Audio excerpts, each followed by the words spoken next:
So, you want to be able to draw things in perspective.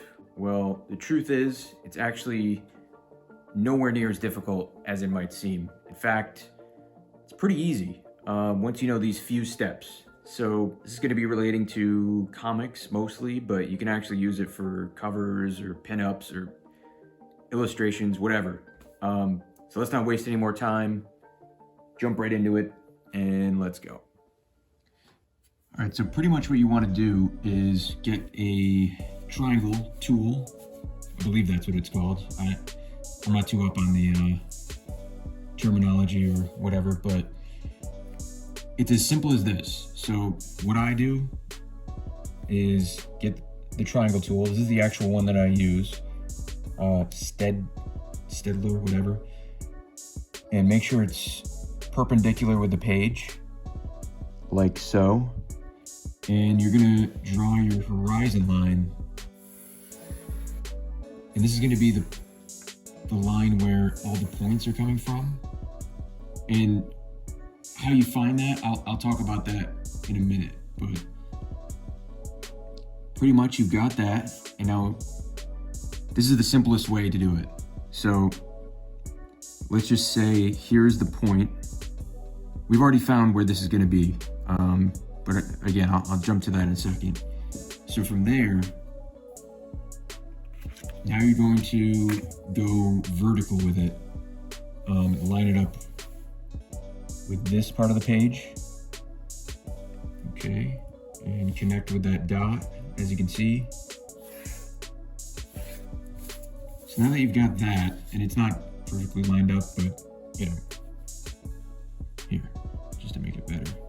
So now that we've got that, we can I actually like doing this part with the ruler.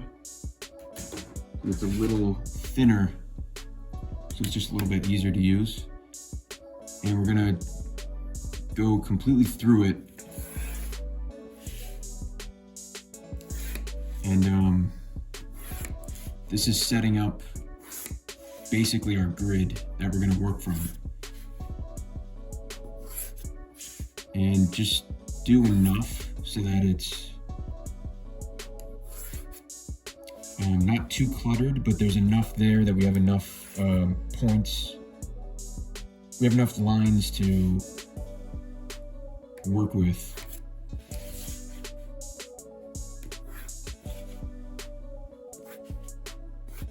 Just keep doing it. You actually just go right through it.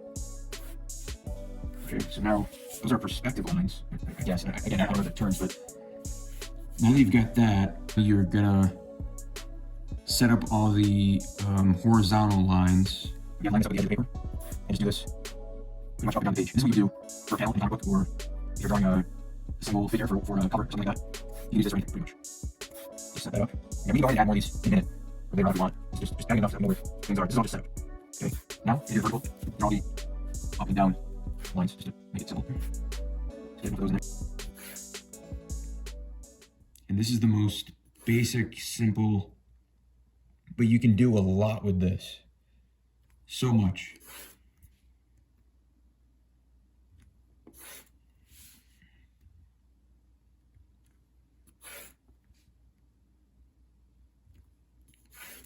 Okay, now we've got our grid completely set up. Before that, what I like to do next is to just put an X on the horizontal line, just in case when I start penciling over this, that dot, we don't want to lose that, just in case. And then do the same for the vertical, like down here, so it's out of the way. Right there, as you can see. And now, maybe take a kneaded eraser, since this is kind of messy, just kind of, you know, lightly clean that up. And now, we've pretty much got our grid set up. So from there, just as an example, let's say we're gonna draw, and this is gonna be pretty simple again, but I'm gonna show how you can use this. Let's say we're gonna do a bunch of little buildings. So you've got your vertical lines, the up and down, so you're gonna do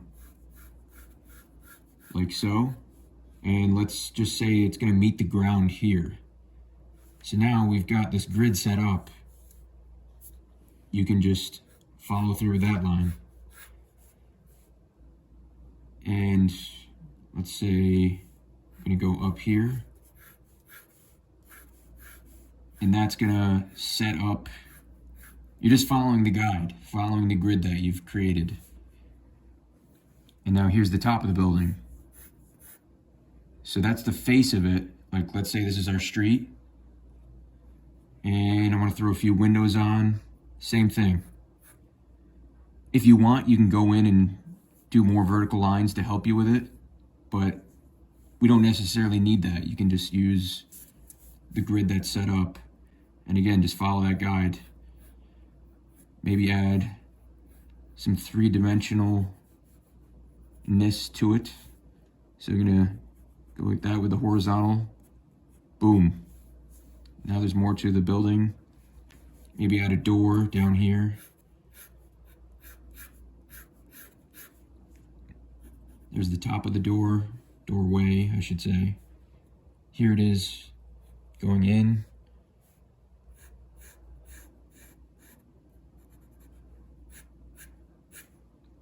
And then we're gonna add some bricks, okay? I'm gonna follow that guide once again.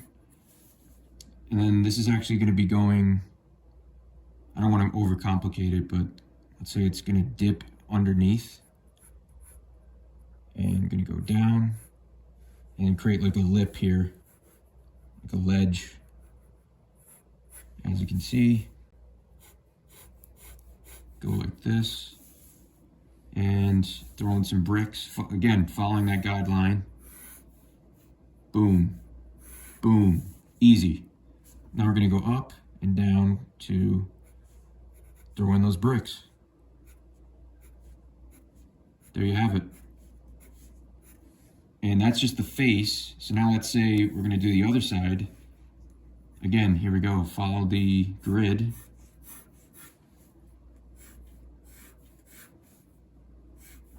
Just go horizontal with it. And let's say there's gonna be a big pipe coming out of the side of this building. And once again, gonna follow, everything's coming from that point, unless it's going horizontal or vertical. And then there you have it. That's how you keep a building. And that's just one example. You could do anything within this grid. This, everything, as long as you follow this guideline that you've set for yourself, it's now all within this perspective. It's all within this reality. Okay, let's say on this side of the street, we've got another one, just to show the other side. Boom, same thing, just, and this is, you know, it's not exact, it's just to show. Got a little rooftop thing here. Okay. And then here's the thing, let's say we want it to line up with the actual horizon line. I think that's what it's called. It's gonna just go straight across. You know what I mean? So there's none of this. You're not seeing the top of it. So anything below the horizon line, you'll see the top of it. Like we can see the top of this, see the top of this. But this is, the top of this building is above the horizon line, so we can't see the top of it. So that's another rule you can follow, or another, you know, just easy guideline. Now let's say you want to draw people, just as another example, another way of using this. Let's say it's a giant person, so they're gonna be taller than this building. So here's the head, and you would see the bottom of the chin, bottom of the jaw, the chin, whatever.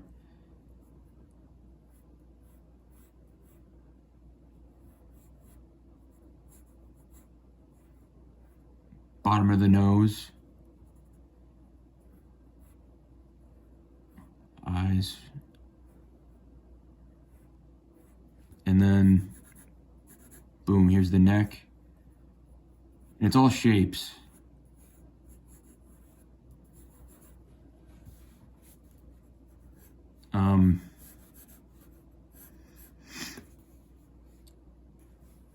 So see, everything is kind of going with the shape of the head, the way the head is tilted. And now if you get the arms in there, the chest, now it's going below the horizon line, so it's under, like you're not seeing the bottom of, if this was a shape, you don't see underneath that. Here's his waistline.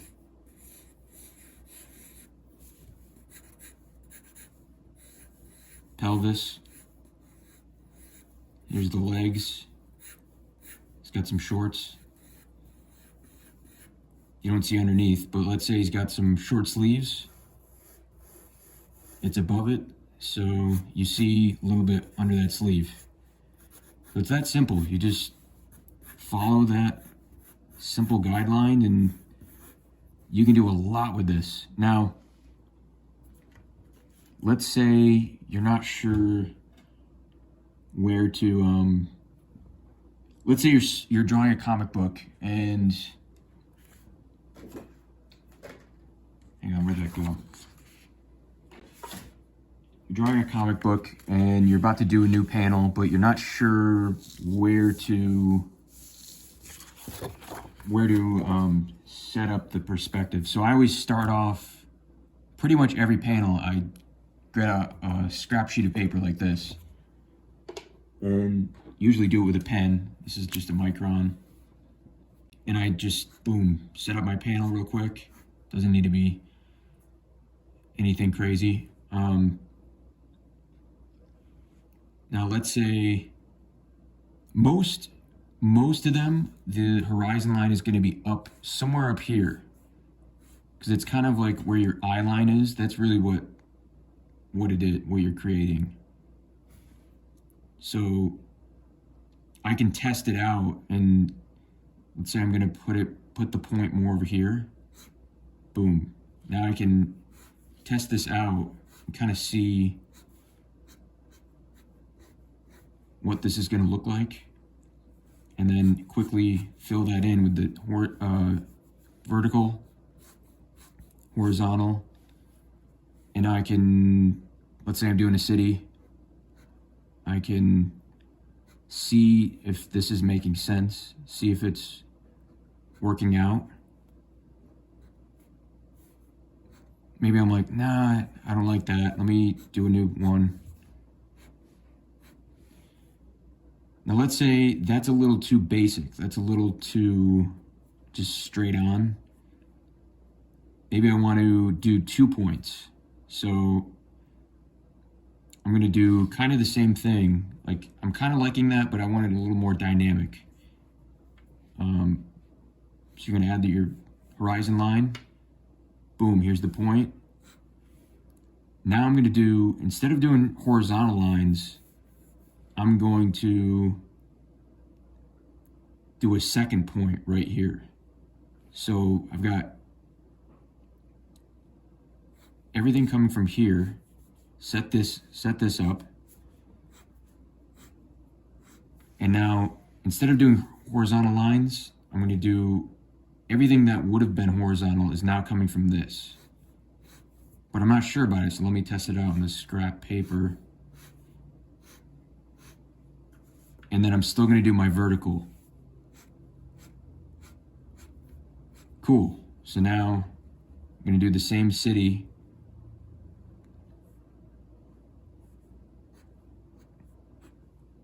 See how it looks a little more interesting, a little more dynamic. So you can do that for every panel, every illustration, anything. You can just get out a scrap sheet of paper, work it out, and see what works. Then a few extra little tricks. Let's say you want to do kind of a dramatic, like, upshot. Everything, like the camera is on the ground almost. So you would set your point, like I said, a lot of times it's going to be up here. Put it down here, kind of off panel. So everything's going to be coming from here. Boom, set up that line. And set that up. Then do our vertical, horizontal. Now do the city.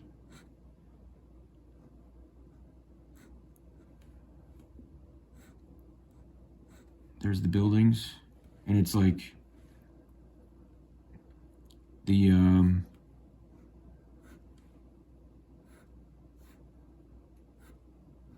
camera's on the ground. Like we're down here and we're looking up. Let's say there's again, like a giant person. Everything is up, like we're seeing under everything.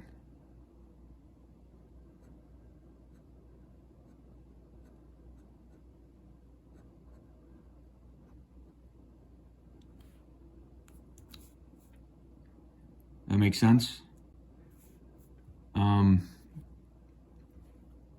Then you could even do, and here's another trick. You can do everything, set up your, let's say it's here. You can do both 2 points off the panel or off the page. Imagine that's your page where you're going to be doing your drawing. And they can both be off the page.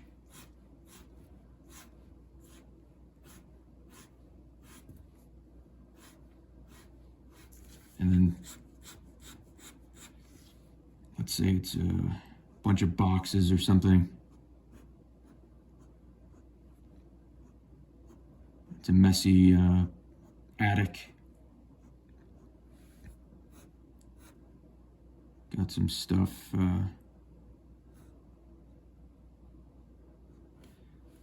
As you can see. So that's pretty much the basics of it. I'm not, an expert at this, but this is what I do for comics and everything else, and it works. I mean, if you're just not sure about how to do perspective, or hopefully this helps you in some way. This is the most basic, simple way I can break it down. Yeah. If you have any other questions or you want to see something else in a video, let me know in the comments. Definitely subscribe, because I'm going to be trying to do at least one video a week. Yeah, hopefully that helped, and thanks for watching.